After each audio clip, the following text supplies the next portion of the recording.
경찰청 특별수사본부가 헬로윈 행사와 관련한 서울경찰청의 조치에 문제가 있었다고 보고 김광호 서울경찰청장을 피의자 신분으로 소환 조사했습니다.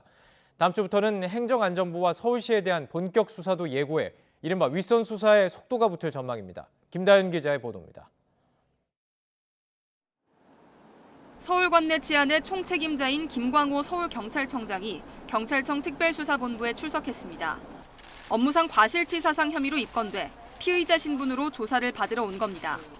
지금까지 소환된 경찰 간부 가운데 최고위직입니다. 지난번 11월 17일 날 국회에서 숨김과 보탬이 없이 이야기를 했고 오늘도 마찬가지로 숨김과 보탬이 없이 성실히 조사에 임하겠습니다.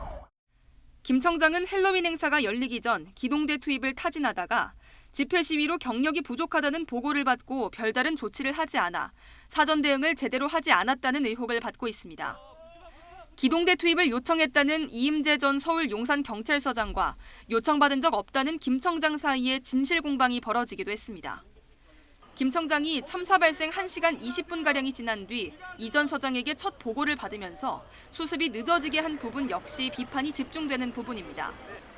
때문에 특수부는 10만 명 넘게 몰린 헬로윈 행사와 관련해 서울청의 사전 대책 그리고 참사 이후 조치에 모두 문제가 있었다고 보고 있습니다. 불법 증축으로 골목길을 좁아지게 만들어 피해를 키운 혐의를 받는 해밀턴 호텔 대표 이모 씨도 특수본에 불려 나왔습니다. 이 씨는 유가족에게 사과하면서도 용산구와의 유착 의혹은 전면 부인했습니다. 유가족분들에게 진심으로 사과의 말씀을 드립니다. 네, 구청과 유착 관계다 이런 의혹이 있는데 이거 관련해서 한 말씀 해주실 수 있을까요? 전혀 그런 사실은 없습니다. 이제 한 달을 넘긴 이태원 참사 관련 수사는 조만간 2라운드로 접어들 전망입니다.